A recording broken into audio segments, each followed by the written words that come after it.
the Loaded Goat, where we break down shows that make fun of senile old people. I'm Aaron. And I'm Chris. Let's do it. Yeah. Well, Let's talk about the battery thieves among us. Not just senile old people, shady old people too. Yeah. The sketchballs of the world. Yeah. We're going to talk about the underbelly of the Sin Town Mayberry. Yeah. Mainly we're going to talk about the episode The Shoplifters. Yeah, that too. Yeah.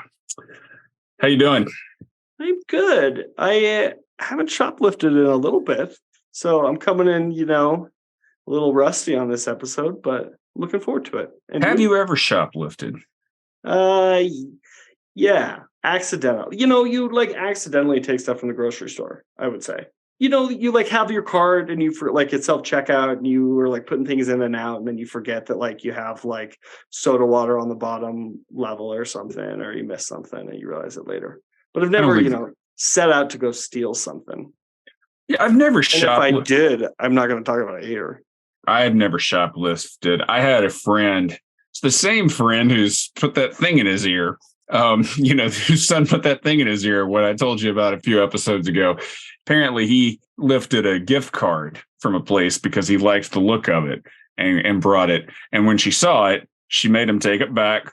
The manager was obviously fine and just, said it's okay. And he apologized. And his mom said, if you do this again, I'm calling the cops. Oh, wow. I don't think she's serious, but you never know. You never know. You never know. That's funny. So this episode first aired on March 2nd, 1964, and it came from the question, what if Barney posed as a mannequin to catch a shoplifter? Oh, that is a good question. It's like Life Size meets Andy Griffith's Show meets, for those that don't know, Life Size is a Tyra Banks movie where she's a mannequin that comes to life.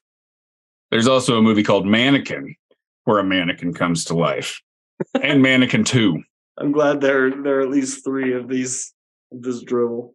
Yeah, this is an example of an episode like we did last week. We were kind of like, okay, they had to basically do an episode around us learning that Gomer can sing. This week, I kind of am like, this is a great concept, and I feel like the episode really delivers. Yeah, I would agree. Totally. Yeah. And we open with Andy in the bar. We open with Andy and Barney in the car saying hello to people and gossiping from the squad car. And they also start gossiping about my raccoons from the lingerie shop, as Barney says, not the lingerie shop. And Barney says there is a story going around, but he won't tell them. But the look on his face sounds like it might be kind of dirty and salacious, don't you think? Yeah. I mean, especially with that setup. Come on, yeah. Barney, get your head out of the gutter. Yeah, and it's constant throughout the show. Barney never gets a chance to tell him. Yeah, Barney never gets a chance to tell him, but I use your imagination. And they look over, and Ben Weaver is waving for them to come to the store. Yes, this is a different Ben Weaver, right? It's a different Ben Weaver. Will Wright try to match characters. Yeah, I mean, Will Wright had passed away, and so he wasn't able to play him. That goes without saying. He had died. So, really, Aaron, any other key insights you want to share today? So he died, so they had to recast he had to recast the character, and they recast him with Toll Avery. I love Will Wright. I thought he was so great as this character. I feel like you miss him. But I will say Toll Avery does a great job offering kind of the same speaking voice and cadence of Ben Weaver. I feel like he does a great job. He also, Will Wright wouldn't have been able to do all the physical comedy that Toll Avery was able to do. Yeah, I agree. So it turns out, you know that, but I'm going to agree that I agree that you can make that statement. I'm glad you're going to let me run with this. Thanks. And it turns out they have a shoplifting problem at Weaver's. And they go into the store, and Andy sends Barney to inspect while he asks Ben some questions. And it turns out he's hired Asa for his night security. And you, of course, remember Asa from the bank. Yes. I couldn't remember. I knew the name, but I couldn't place it. So, okay. This is the first Gomer episode, the bank episode. Yeah. Or the bank one way. But okay. Yeah. Okay. That's it. Yeah. And Asa is Asa cracks me up because, they keep hiring Asa for security, but Asa can't there's nothing Asa can't do this, and you would think somebody as shrewd and grumpy as Ben would be like, Asa's not my guy, but they've hired him, and it's nice to see Asa getting work. You know, even though he's a little senile and he doesn't have a whole lot of pep. No. Meanwhile, we see Barney wandering around the store, leering at customers, and they leave. Leering at customers. You think that's a wrong comparison? I just see leering as more of like lush. It's more sultry. It's more sultry. Oh, yeah. Like I would leer. I don't know. Maybe I'm wrong on this, but I get like a flirtatious vibe there. I mean, leer for me is less of a flirtatious vibe. I mean, it can be, but it can also just be like just staring straight at somebody. Okay, maybe I'm just thinking about how like flirtatious Norman Lear is, and that's kind of. I don't actually know if Norman Lear is flirtatious, but I don't know. I'm not. When I watched him do interviews in his 90s, I was not getting that kind of vibe from him. But that's just me. Yeah, that's fair.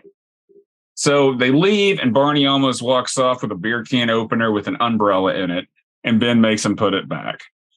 And also, what is he selling that paraphernalia for in a dry county? Let's talk about that. Well, we've always gone back and forth because Ben, they always talk about illegal spirits, but Ben, never. I mean, Ben, like had said earlier, that he sells spirits, which you don't see in here, and I just feel like it's something they go back and forth on.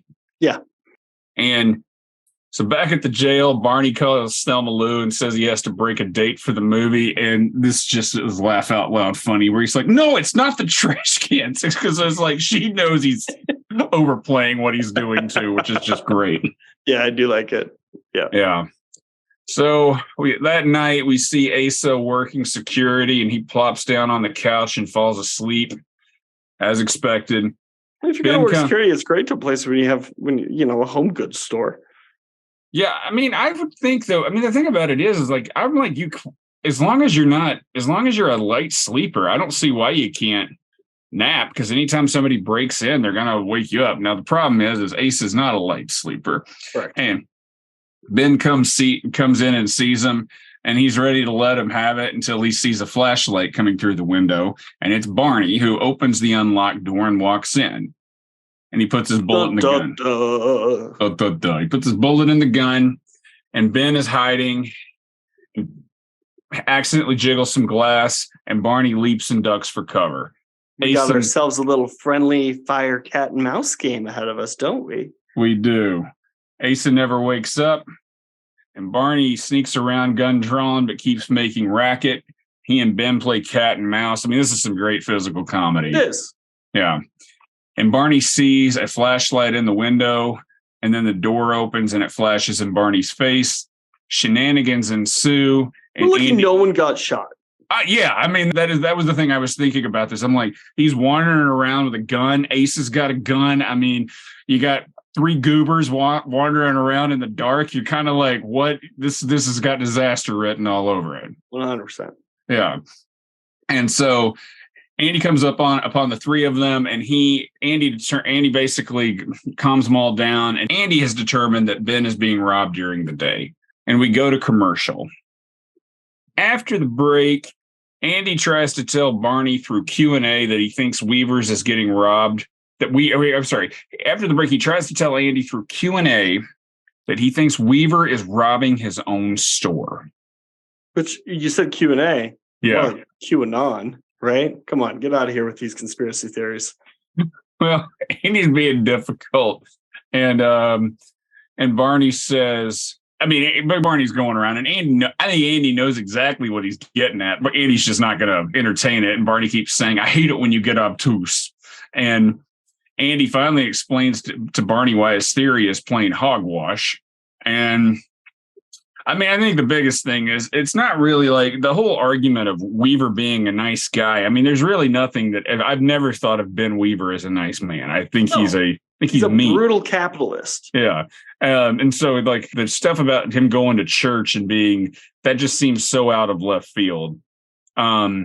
You know who else went to church? John D. Rockefeller. Maybe, I don't know. But it seems like out of left field. Because I mean, to me, the thing is like it makes no business sense for for Ben to do this. Yeah, I agree. So, and Barney tries to tell him he thinks it's Asa, and Andy's just not having it. And he sends Barney over to the store to let Ben know they're working on it.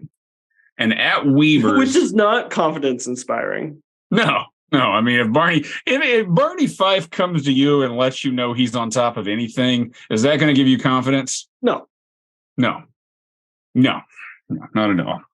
And at Weaver's, Andy comes in looking for Barney, who has never stopped by. And Andy wanders around, and it turns out Barney is posing as a mannequin in the sporting goods section. Like, he kind of, yeah. He's there. He's there a lot. He's nothing like the experts on Times Square. No, he would have done better to have hidden in a coat rack or something like that. But that wouldn't be as funny. I agree. And he tells Andy he's got his eye on the shoplifter, and Andy walks away, and a man smoking a pipe comes by, and Barney can't keep his cover. And this episode gets even better because Leon is on the scene, and Leon comes by with the sandwich and offers it to Andy. This is so cute. Oh, yeah, it's great. We haven't had a good Leon sighting in a while. Yeah. Just like in the intro, Leon's just been walking around being Leon. He hasn't changed a bit. No. And then he goes to Barney, and Leon and Barney shoos him away. And then a couple of ladies walk by and say, "Isn't that Barney Fife?" And then they say, "The dummy's much better looking." Everybody busts out laughing. And Barney's like, "I got the shoplifter." And he storms towards who it is. And it's a little old lady in a long coat. And sounds like an indie band. That is a great name for an indie band. I mean, there's so many things from this show that you could be a great name for an indie band. Yeah. He demands to see what's in her bag. Basically, all that's in there is a Bible. Weaver is furious that he calls the lady a sweet old lady, which she's not. She's vile, is what she is. She is rude, not nice at all. Yeah, it's true. She's coming in hot. Yeah. Barney still insists that she's the shoplifter. Andy takes Barney outside and then kind of is like having to hold it together because Barney's still insistent. Andy explains to Barney that you wait until the customer is outside. And Andy says he knows That's a good tip. I wouldn't have thought of that. I don't know if it's always that true. I used to work at a grocery store, and I don't know if you had to wait until you're outside or wait until you're past the red. It used to be you wait until they're past the register.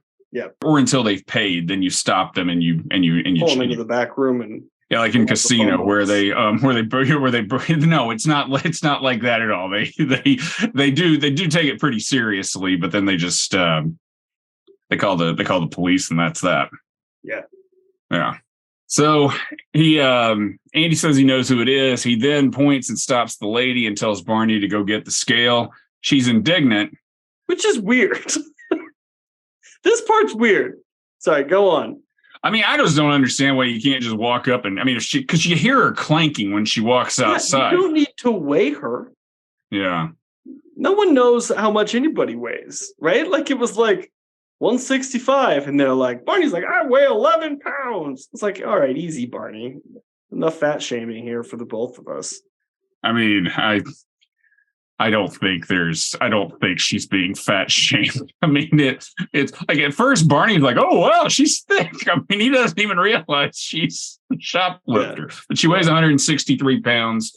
She has a ton of merchandise hidden under that coat. You're kind of like, you're kind of just like, how does somebody pull all that stuff without anybody noticing? I'm not even mad. I'm impressed. Yeah. But she's rude. She's just an obnoxious human being. Yeah. Well, she's lived her life on the hard side of things. Maybe. It ages you. She's probably only like 37. Probably. She's only like 37. I don't know. I just don't like rude people. And that's part of the reason I don't really like Ben Weaver either. Yeah. Unappealing character. And Andy explains that the reason he knew it was her was when he bumped into her. He heard a clank, and he goes, "Little old ladies don't clank." And he goes, "But when they do, they go to the clink." And Andy's like, "Yeah, just go." And we go to commercial.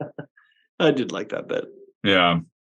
And in the epilogue, Barney is locking the lady up, and he sits down next to Andy and asks to hear the story about Myra Kuntz. And we're about to hear about some guy from Chattanooga. They realize the lady has it, so Andy goes to get it back, or Barney gets it back, and storms off.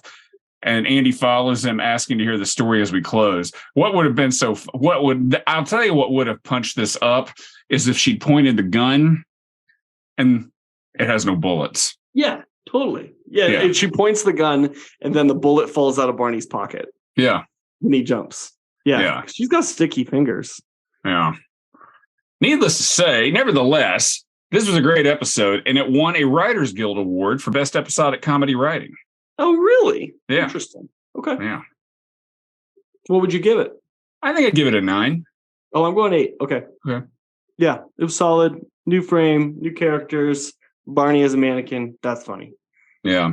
So, any theories on Myra Kuntz?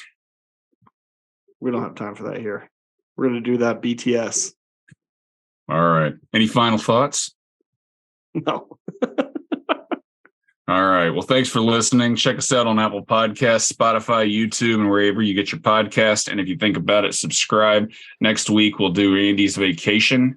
And until then, Christopher, tell me the story about Myra Kuntz. Clink, clink, clunk.